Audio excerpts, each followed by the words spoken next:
Merci beaucoup pour la possibilité de présenter quelques résultats sur les travaux de l'ULCE et des autres labos internationaux qui font la recherche dans le milieu urbain. C'est un milieu très différent que le système biologique et aussi l'échelle est vachement différente. On ne parle pas des échelles d'un pays, d'un écosystème, on parle d'une échelle d'une ville comme Paris. Ça, c'est déjà une très grande zone urbaine. Paris, ça veut dire Île-de-France. Et aussi les grandes zones urbaines, c'est aussi New York et les autres grandes villes des pays. Alors, on va suivre un peu les gaz, mais on va commencer avec une introduction sur pourquoi est-ce que les émissions des villes sont intéressantes pour nous, pour les chercheurs, pour les politiciens, aussi pour le grand public, à mon avis. Là, on va voir aussi qu'il y a deux différents chemins pour comprendre les émissions des gaz à effet de serre des villes. Il y a des moyennes statistiques et des moyennes des observations. On a eu pas mal de présentations déjà, des différents types de mesures, des mesures avec des satellites, des mesures aéroportées. Et à la fin, je vais juste dire quelques mots sur l'avenir des émissions des gaz à effet de serre dans les grandes zones urbaines, parce que je pense à l'avenir, ça va être un sujet plus important qu'aujourd'hui. Alors, on va commencer avec quelque chose, je pense, connu. C'est une vue de la Terre de l'espace. On voit clairement ici des grandes zones urbaines. Ça, c'est une photo faite par une satellite pour mesurer la lumière pendant la nuit. Et là, c'est très très clair. Il y a des grandes zones ici, à la côté est des États-Unis, des zones en Europe, mais aussi ensuite du Brésil et aussi en Asie. Il y a beaucoup des villes qui sont en train de développer rapidement. On manque par exemple beaucoup des lumières ici, c'est en Afrique, et aussi en Australie, on ne voit que les grandes zones jusqu'à la côte de la mer. Si maintenant on fait une comparaison de cette carte avec une carte des émissions de CO2 globale, qui fait avec une statistique, on voit une très claire cohérence entre les deux. Juste pour voir, là c'est clairement les grandes zones urbaines qui sont très très importantes pour les émissions de, en ce cas-là, le CO2. C'est clair, il y a aussi des autres structures, on voit ici, qui sont un peu les joints entre les différentes zones. Ça, c'est les connexions pour les transports avec des bateaux et aussi des transports aériens pour les passagers. On voit alors, il y a aussi un impact au-dessus de l'océan à cause des transports des humains et des matériels pour la consommation entre les différentes zones. Si on fait un peu des statistiques sur les émissions qui viennent de cette région, c'est très impressionnant de savoir, c'est à peu près la moitié jusqu'à 87% des émissions liées à des usages d'énergie, ça veut dire les combustions des fossiles comme gazole, gaz naturel ou charbon, en effet viennent de cette région. Ça veut dire la plupart des émissions CO2 et aussi la plupart des émissions des gaz à effet de serre anthropogéniques viennent en effet de cette région. Et je pense maintenant c'est clair pourquoi nous sommes vraiment pressés de mieux comprendre les émissions de cette zone, parce que là c'est peut-être une clé pour mieux comprendre l'avenir des émissions dans cette région. Jusqu'à une ancienne statistique, ça vient d'un rapport 2010, c'est déjà changé, mais juste pour avoir une petite idée, si on fait une somme des émissions des villes, des 10 villes plus larges du monde, au niveau émissions des GHG, alors des GEF, on arrive à une émission qui est à peu près la même que, par exemple, les émissions de India ou Japon en 2010. Si on fait une statistique sur les 50 villes les plus larges, les émissions sont vraiment plus importantes que les émissions, par exemple, de la Russie. Ça veut dire qu'il y a très très peu de villes qui produisent beaucoup des émissions, et ça nous permet aussi de mieux comprendre les émissions, parce qu'il ne faut pas surveiller une grande zone pour avoir une vraie idée sur l'impact atmosphérique des émissions de CO2, mais on peut essayer de suivre les émissions clairement dans les régions qui sont vraiment les sources les plus importantes. Alors, maintenant, si on veut comprendre les émissions, Quand je dis, il y a deux façons à le faire. Il y a le premier, c'est des données statistiques. Ça, c'est un exemple ici. Et ça, c'est une carte des émissions qui est faite pour une ville aux États-Unis, Indianapolis. Et là, on voit très clairement, il y a beaucoup de structures dedans. Ça veut dire là, les émissions les plus importantes, c'est des émissions d'une centrale de charbon. Là, pour faire une estimation des sources, normalement, c'est très facile. Il y a une certaine statistique de usage de charbon dans la centrale. Ça veut dire qu'il y a une vraie corrélation entre l'usage d'énergie et la consommation de charbon. La deuxième partie, on voit ici aussi, il y a aussi beaucoup des émissions qui sont liées à des activités industrielles. Ça veut dire qu'il y a des processus pour produire des métals, l'industrie, par exemple là en France, par exemple l'industrie aérienne. Le troisième, il y a aussi des émissions qui sont liées avec ici des routes. Là, c'est plus visible ici. On voit clairement il y a une structure, des lignes ici, et ça, ce sont des routes. Et clairement, les émissions des routes sont liées à des émissions des trafics routiers. Et si on a par exemple eu un comptage des véhicules dans les différentes rues, on peut faire un petit peu de statistiques pour avoir une idée sur les émissions en moyenne de ce type de routes. Aussi, on voit très clairement que cette structure des routes est très régulière, et ça c'est à cause d'une ville aux États-Unis, et les villes là sont très jeunes et très structurées. Si on fait les mêmes graphes pour Paris, c'est un peu plus compliqué à trouver les rues facilement. Et le dernier aussi, on voit les émissions au niveau des bâtiments, et ça c'est lié à des émissions qui sont faites pour chauffer par exemple. Parce que là, Indianapolis, c'est une zone climatique comme nous, ça veut dire qu'il y a un vrai cycle saisonnier, ça veut dire qu'il n'y a pas beaucoup des émissions en été parce que là c'est assez chaud, mais en hiver c'est très froid, il y a des vrais besoins pour chauffer, et normalement beaucoup des chauffages aux États-Unis sont faits par des gaz naturels dans les grandes villes. Alors, ça veut dire qu'on a plusieurs différents paramètres, il faut comprendre, il faut faire une statistique. Et si on regarde en détail maintenant les résultats pour un inventaire fait pour Toronto, Canada, on voit aussi que cette statistique, ce n'est pas une seule statistique avec une seule chiffre pour toute la ville ou une seule chiffre pour toutes les villes du monde. Il faut vraiment comprendre quels sont les processus socio-économiques qui sont à la base de la distribution des émissions. Là, on a les émissions de la secteur résidentiel à Paris, ça veut dire liées avec le chauffage. Et là, il y a des émissions du secteur du transport.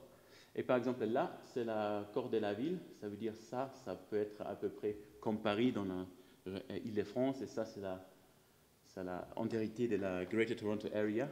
Ça veut dire là, il y a beaucoup de grands bâtiments. Ça veut dire ça, la centre. Et on voit les émissions pour le secteur des transports, c'est vraiment diminué ici.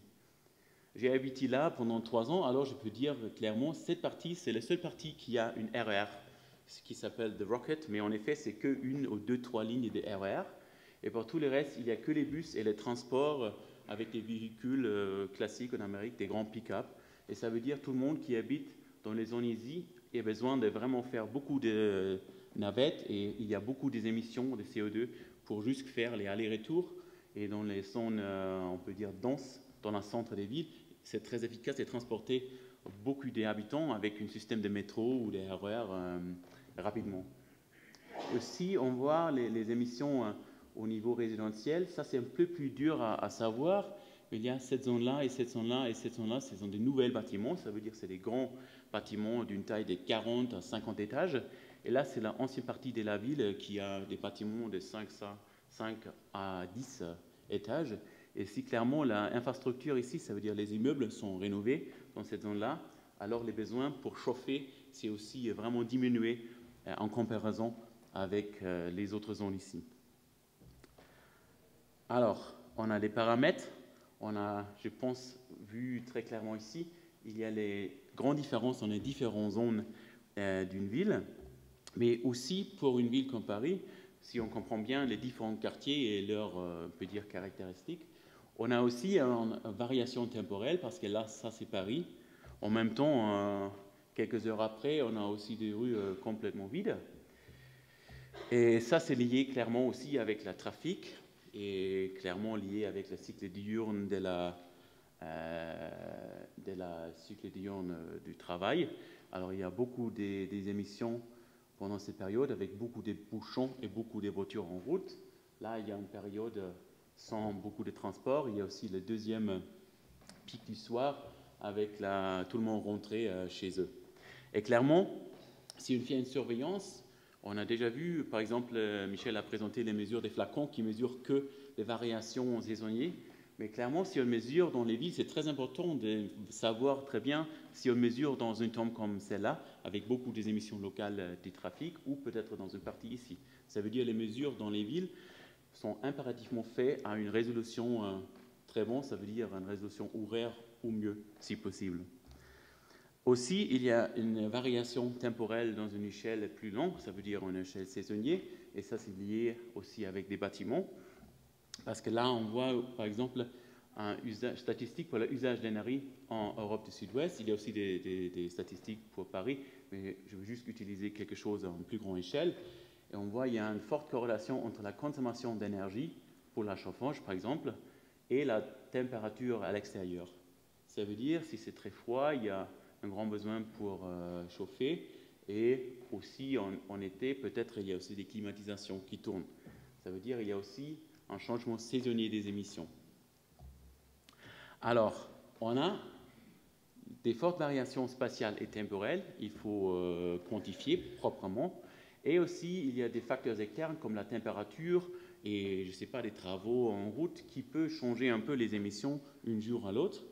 Mais en général, ce sont des paramètres qu'on peut quantifier facilement ou avec un peu d'effort. Et de temps en temps, par exemple pour la température, on peut faire une petite prévision quelles sont les émissions prévues pour le jour après. Mais il y a aussi des émissions, je dis un peu chaotiques. Ça, ce sont des émissions fugitives. Parce que toutes les émissions, on a vu, sont liées avec des vrais processus. Ça veut dire on produit les CO2. Et ça, c'est quelque chose qu'on fait avec un plan. On veut avoir d'énergie pour chauffer. Alors, on prend telle quantité de gaz, on brûle et on a une telle quantité d'énergie. Mais il y a aussi des émissions qui sont, on peut dire, fugitives. Et ça, c'est quelque chose lié normalement avec du méthane. Pourquoi est-ce que je parle de méthane? Normalement, il faut, pour une vraie discussion honnête, il faut parler de tous les différents gaz à effet de serre. J'ai fait un focus sur le CO2, mais je vais juste mentionner les méthanes ici, parce que là, c'est la somme totale de l'impact pour l'achauffement des gaz à effet de serre, la totale. Là, on voit l'impact des CO2 et le changement, les combustions, et aussi des changements pour la taille des forêts. Mais là, en vert, on voit un vrai impact sur les chauffements à cause des émissions de méthane. Ça veut dire, si on parle des gaz à effet de serre, le premier, clairement, c'est CO2, et le deuxième, c'est le CH4. Mais les émissions de CH4 sont très, très difficiles à quantifier, parce que là, normalement, ce n'est pas quelque chose qui est prévu, comme dans une voiture, mais ça, ce sont des problèmes au niveau des process. Et il y a trois grands, je ne sais pas, panneaux pour voir. Là, le premier, on voit à l'extraction du pétrole et du gaz. Clairement, dans l'extraction, il y a des fuites, parce que ce n'est pas possible de faire ça à 100% propre. Le deuxième, c'est aussi, il y a beaucoup des émissions de méthane dans des usines des épurations des eaux usées. Et ça veut dire, là, c'est dans le processus avec les bactéries qui sont en train d'épurer l'eau. On a produit le méthane et normalement, le méthane n'est pas capturé, mais il sort vers l'atmosphère. Et la dernière partie aussi, les gaz qu'on a produits, on peut dire dans l'extraction, c'est distribué dans la paille, par exemple. Il y a des lignes de gaz qui viennent du Belge ou d'Angleterre, qui viennent par exemple à Lille ou viennent à Paris. Et dans le transport et dans la distribution dans une ville, il y a aussi des fuites au niveau des connexions. Et clairement, ce type des émissions, c'est très très compliqué à quantifier parce que ça, on n'a pas une vraie idée quels sont les processus les plus importants pour les émissions ici. Et aussi, de trouver des fuites dans le réseau, c'est aussi quelque chose qui, malheureusement, est un peu compliqué. Ça veut dire, là, pour ce type d'émissions, on a une incertitude qui est plus grande que, par exemple, pour le CO2. Mais clairement, ça nous pose aussi une autre question, parce que si on parle de l'extraction de gaz, il n'y a pas des extractions de gaz en Île-de-France et pas proche, mais en effet, il y a une forte consommation de gaz naturel à Paris. Et ça pose une vraie question scientifique et politique. Quelles sont les émissions à Paris? Et il y a différentes façons à calculer les émissions qui sont normalement liées avec les choses qui s'appellent scope définies par la Nations Unies.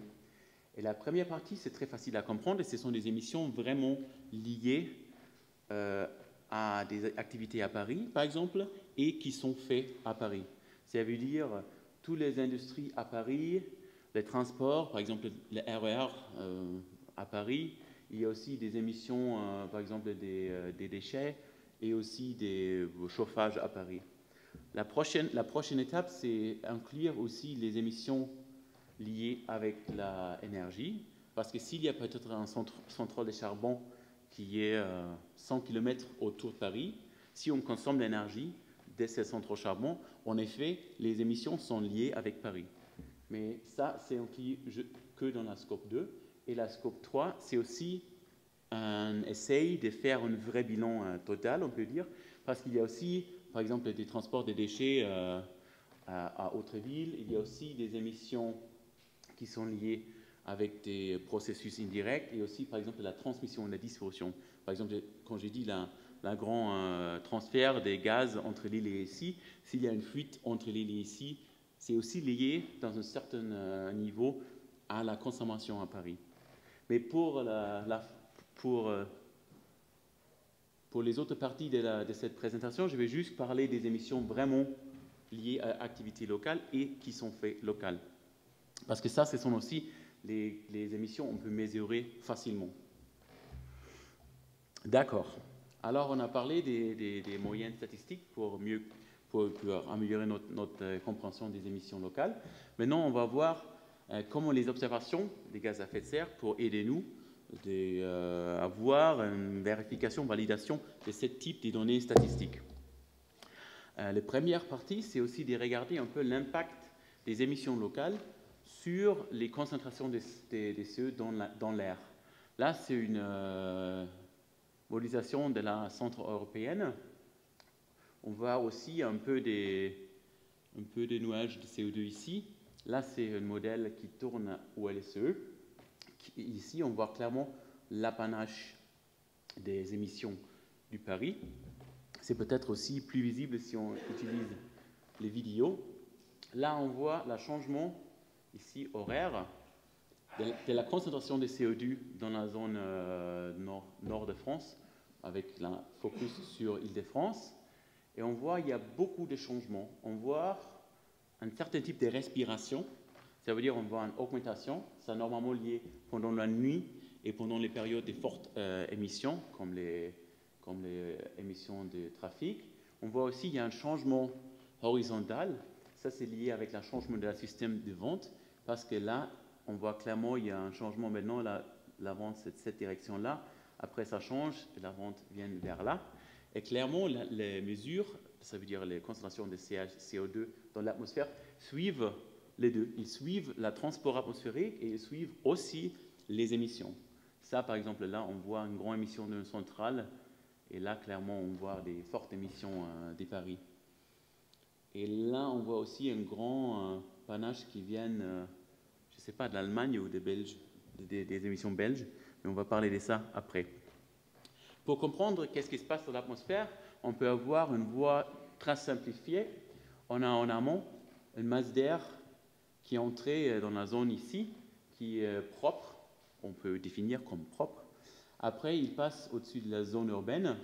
Il y a une augmentation des concentrations de CO2 dedans. Et en aval, on a une masse d'air qui est chargée avec les CO2 locales. Ça veut dire qu'on mesure la augmentation locale des émissions de CO2. Et si on mesure ici et là, on peut vraiment quantifier cette augmentation des concentrations.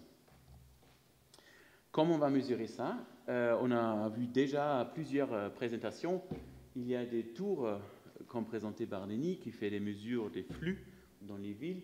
Il y a aussi des essais de mesurer les émissions des villes avec des moyennes satellitaires, comme OCO2, par exemple, présenté par Frédéric. Il y a aussi des moyennes mobiles pour mesurer avec des voitures, pour faire des tours. Et là, ce sont des mesures, par exemple, on a installé à Recife, en Brésil, cette semaine, pour mesurer vraiment les concentrations locales en amont et en aval de la ville.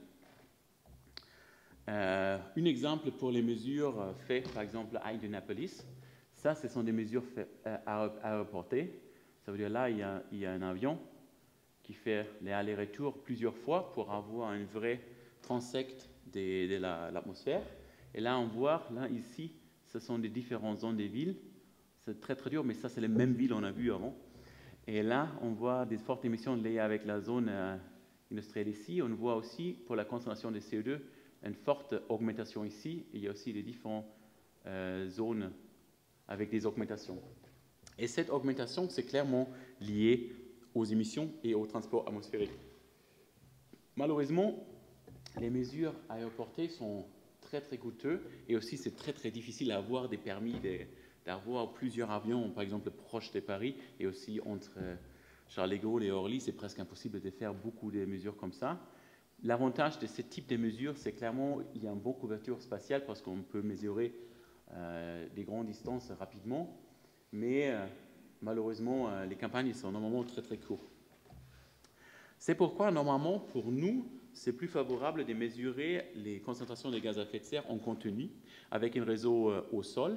Ça veut dire qu'on a un système comme cela, comme présenté par Michel. C'est un petit carreau, c'est un système vraiment robuste, on peut dire.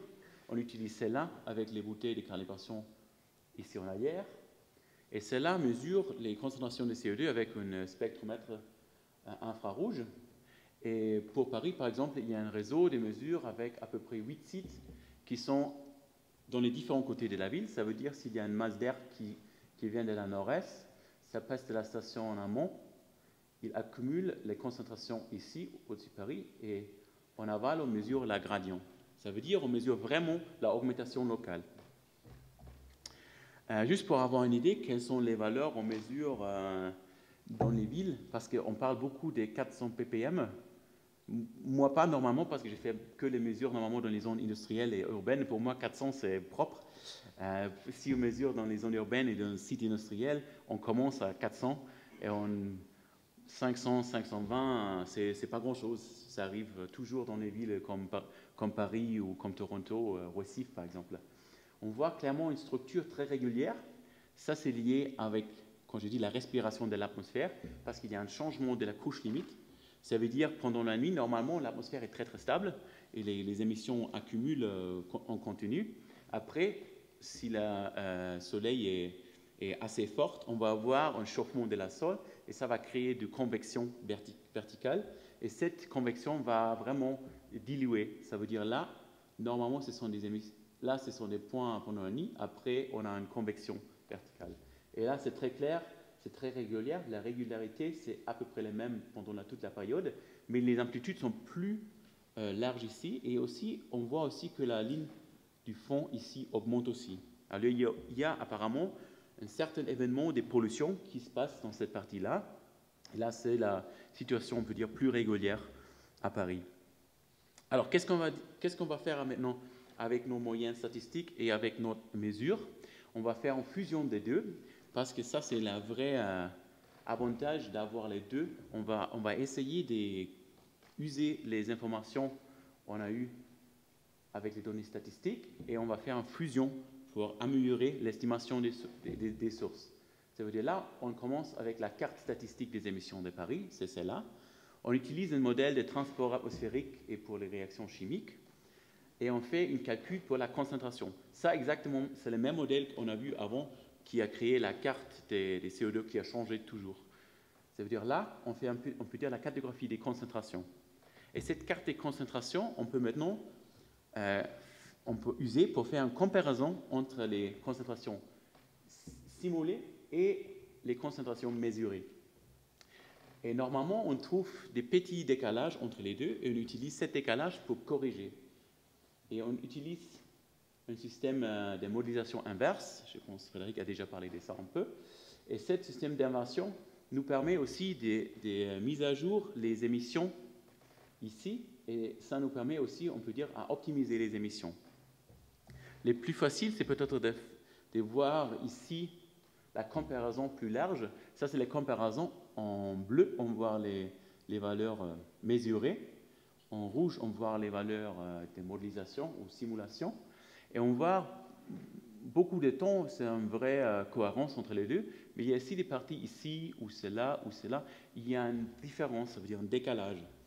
Et là, maintenant, si la prédiction de la simulation, les opérations sont différentes, ça nous donne des informations sur les émissions. Ça veut dire si les simulations sont en train de surestimer les concentrations, c'est clair aussi que les émissions sont aussi surestimées. Important dans ce point, c'est aussi de savoir que normalement pour nous, c'est important à avoir l'assumption que le transport atmosphérique est bon. Parce qu'on a vu, il y a les deux facteurs. Il y a les facteurs des transports atmosphériques et aussi des émissions. Et normalement, on essaye d'utiliser que les données qui ont un peu de confiance à la qualité de la météorologie. Et pour ce type de données, on fait la correction. Et là, c'est un résultat de nos collègues du LSCE qui a fait une étude pour les données en Île-de-France mesurées en 2010. Et là, c'est très visible, on voit les différentes couleurs. Alors juste pour expliquer, les valeurs en bleu, ce sont les valeurs totales des émissions à Paris.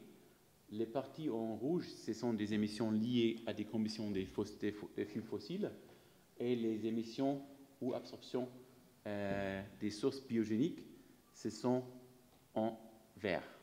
Et là, on fait l'optimisation pour les différentes fenêtres de temps, parce que peut-être il y a un changement des émissions dans le matin, peut-être le trafic est moins fort que prévu, et peut-être il y a plus des absorptions ou plus de photosynthèse pendant l'après-midi pour les plantes. C'est pourquoi on va séparer les émissions pour différents temps de jour.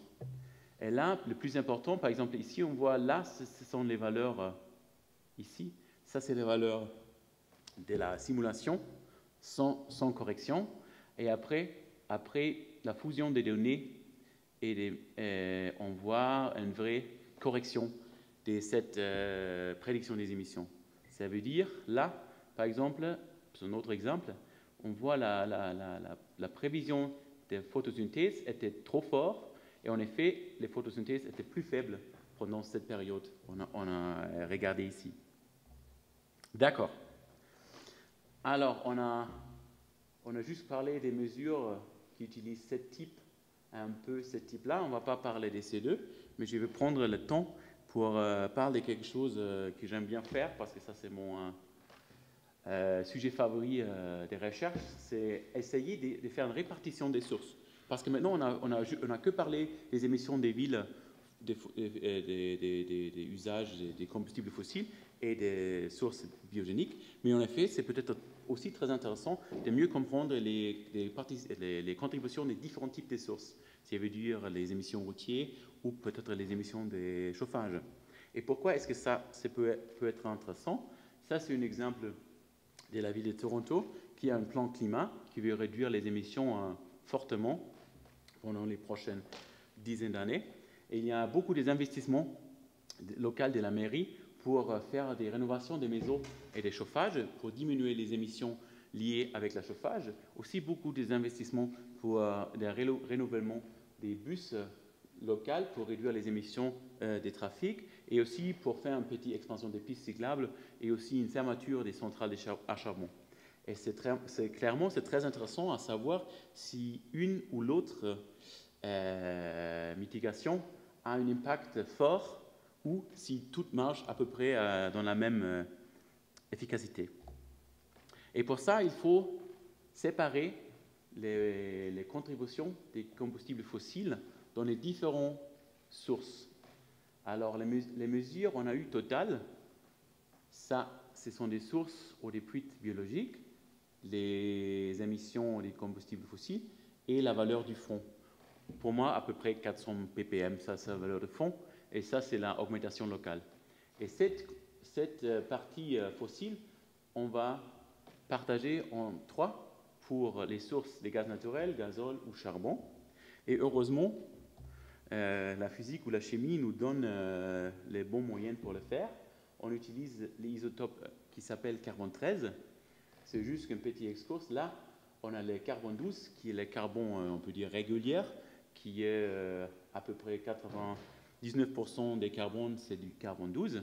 Mais il y a aussi un différent type de carbone qui s'appelle carbone 13, qui est exactement le même, qu'il y a une petite différence parce qu'il y a une neutron en plus. Et cette partie est à peu près 1% total. Ça veut dire qu'il y a un ratio naturel entre les carbone 13 et les carbone 12 qui est à peu près 1%. Mais heureusement, il y a une petite différence entre les différents types de réservoirs. Ça veut dire la signature isotopique, ça veut dire c'est delta carbone 13, est un peu différent pour les gaz naturels, gazole et charbon. Et en effet, les valeurs pour, par exemple, Paris ou France sont comme ça. Ça, c'est une valeur en per mille. On peut discuter de la définition des per mille pendant 30 minutes, mais ce n'est pas vraiment utile. C'est juste qu'ici, on a la gamme des signatures isotopiques des gaz naturels, des gazoles et des charbons, et c'est évident que ça, ce sont des valeurs qui sont différentes, et ça nous permet de discriminer les différentes sources. Et là, je veux bien discuter peut-être ces petites parties-là, parce que là, les isotopes peuvent nous donner peut-être une réponse sur la question dans le monde l'année dernière. Si la pollution on a eue l'année dernière, si c'est vraiment viennent d'Allemagne ou ça c'est des émissions locales qui sont à la base, la première façon à interpréter normalement la contribution et d'où viennent-ils les émissions, c'est les modèles atmosphériques, comme on a vu. Ça, c'est un modèle tourné par mon collègue de l'SCE. Là, on voit, dans cette partie-là, on a un impact, ça veut dire la masse d'air vient de ce côté, à Paris.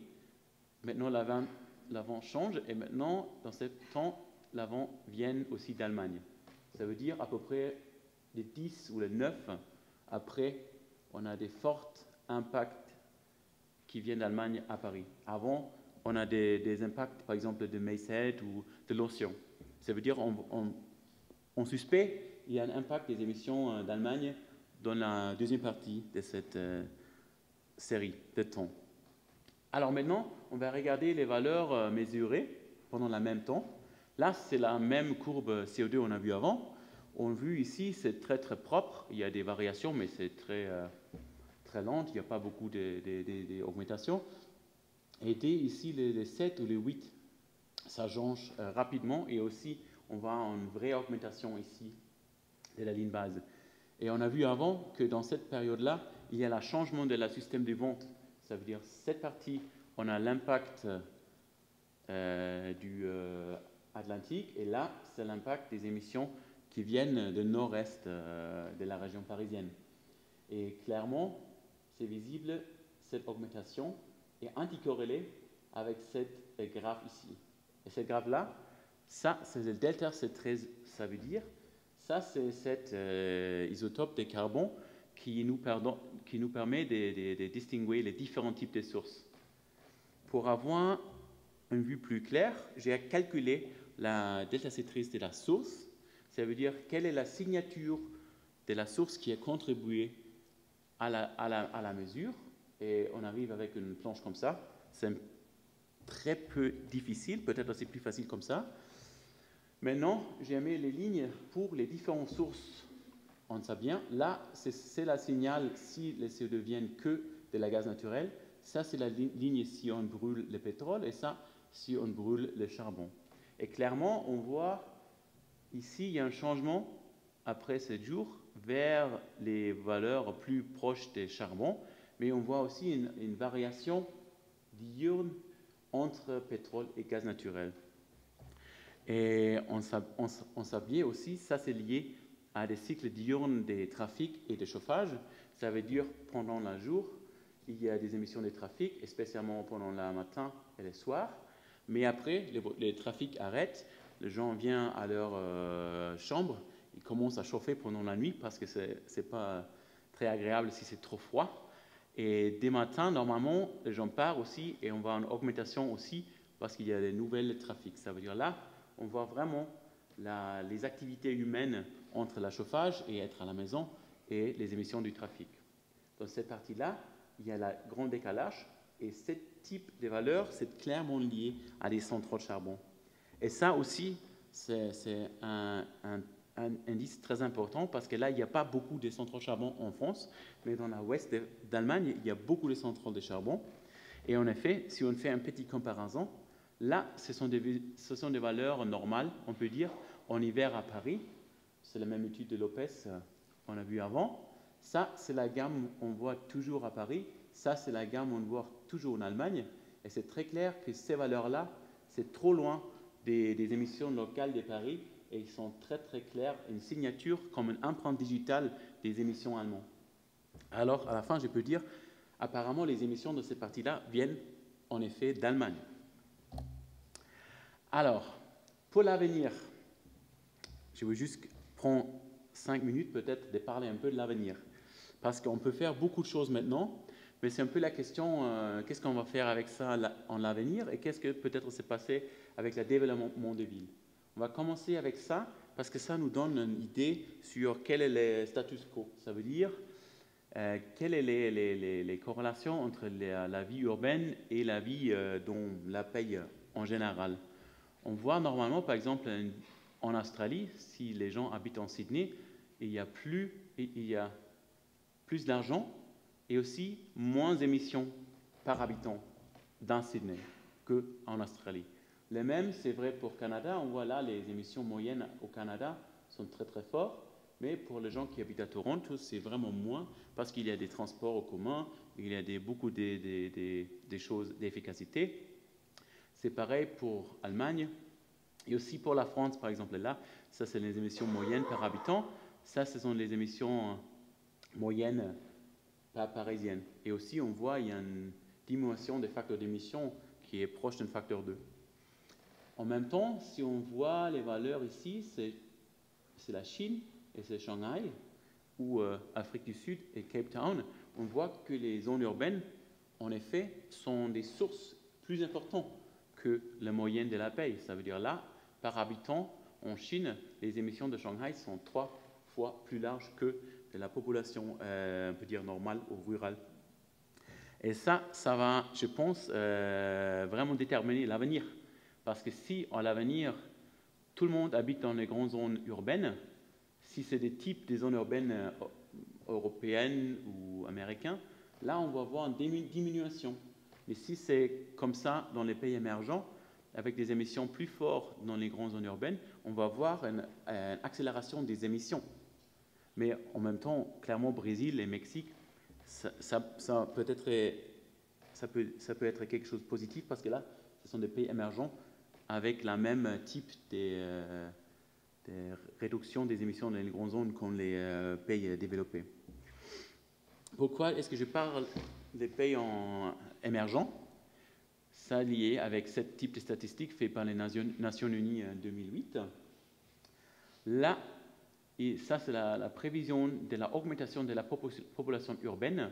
Ça c'est la population urbaine dans les pays émergents. Ça c'est la population urbaine dans les pays développés.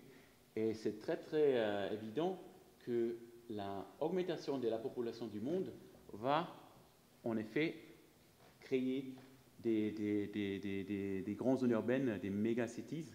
Ça veut dire l'augmentation se passe vraiment dans ce type de villes. Aussi, l'augmentation dans les pays développés, on parle d'un doublage.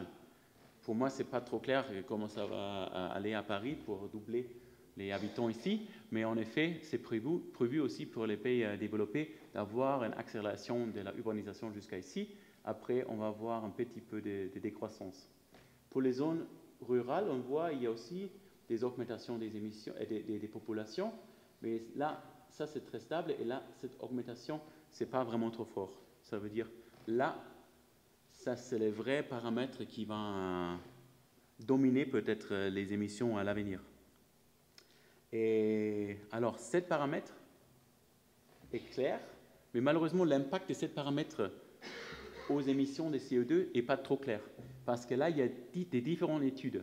Là, c'est une petite étude pour estimer si la vie dans les zones urbaines est mieux au niveau des émissions de gaz à effet de serre ou pire.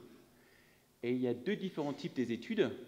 Il a changé, dans cette étude, La seule différence, c'est un peu la définition de la ville. Ça veut dire quelle est la taille de la ville, quelles sont les émissions liées aux villes. C'est un peu la discussion scope 1, scope 2. Et aussi un peu si, je ne sais pas, Essonne est partie de la zone parisienne ou pas. Et dès qu'on change la définition, on va avoir des résultats vachement différents. Vers ici, on a un cas avec la réduction des émissions pour les grandes zones urbaines. Ça, c'est le cas pour, par exemple, Sydney ou Toronto.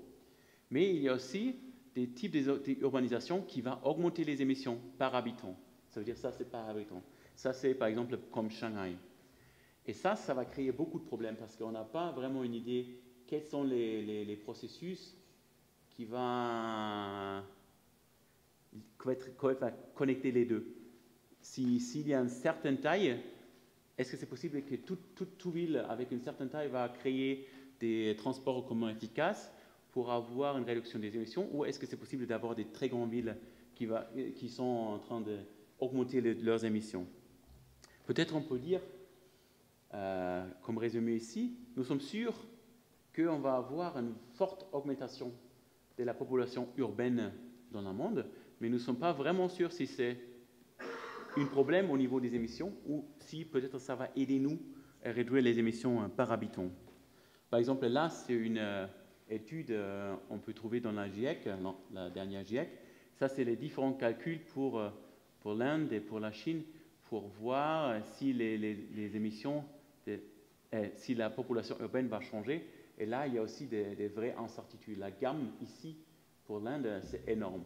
On parle d'une différence de 45 à 90% habitent dans les grandes zones urbaines. Ouais. Moi, j'ai un peu positif, peut-être. Il faut être un peu positif si on fait les recherches environnementales. Mais pour moi, les facteurs les plus positifs, c'est de voir une carte comme ça. Ça, c'est la carte des villes des C14. C'est un petit club de villes qui a décidé d'être vraiment actif pour réduire leurs émissions. Et là, ce sont les 40 villes les plus importantes dans la carte ici. Et on voit comme les villes comme Los Angeles, ou Paris, ou Toronto, ou l'autre ville, a décidé de vraiment faire un effort de réduire leurs émissions. Et on parle d'une réduction de leurs émissions d'une dizaine, trentaine, cinquantaine de pourcents. Et ça va vraiment aider nous, je pense, à réduire les émissions globales.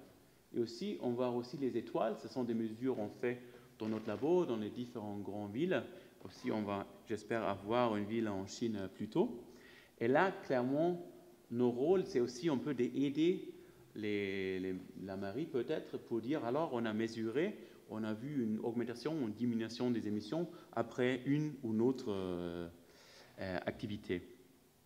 Jusque les dernières planches pour avoir une vue globale, peut-être après parler des échelles très petites.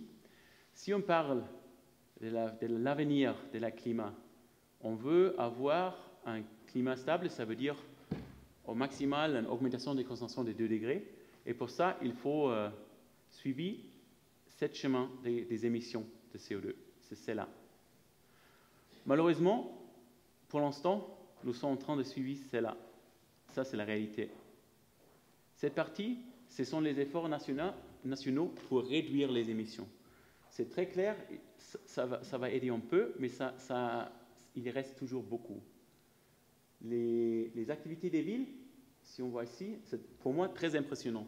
C'est que les villes qui sont capables de réduire leurs émissions de ce côté. C'est à peu près la moitié de tous les efforts nationaux pour tous les différents pays combinés. Mais malheureusement, il reste un écart qui est important. Ça veut dire là, il faut vraiment accélérer les moyennes, accélérer les activités pour réduire les émissions au niveau ville et aussi au niveau national. Ouais, et à la fin, beaucoup de choses à faire, beaucoup de choses à dire. À mon avis, c'est juste quelque chose à penser. C'est un peu pourquoi les villes sont aussi intéressantes au niveau politique et au niveau social. C'est si on attend chaque 5 ans, on lit un nouvel rapport des GIEC qui dit alors les émissions totales des France a augmenté par 5%, ou réduire par 100%, on va lire ça dans Le Monde ou, je ne sais pas, autre journal, on va dire, oh, c'est pas bon, on met à côté. Et l'année dernière, c'est le même peut-être. Mais si on a avoir un système de réponses rapides, ça veut dire si on arrive à voir peut-être dans le monde un résultat hebdomadaire des émissions de Paris, et on voit les différents quartiers des villes, et on voit par exemple le 7e, il y a plus d'émissions que le 6e, ça va créer vraiment des activités de la communauté et aussi vraiment des activités des citoyens. Parce qu'en effet, si je regarde quelque chose, des augmentations des concentrations en Australie, peu importe, mais si je vois, c'est mon quartier qui est le pire à Paris, ça va, j'espère, créer un peu d'accélération qu'on a besoin. Merci.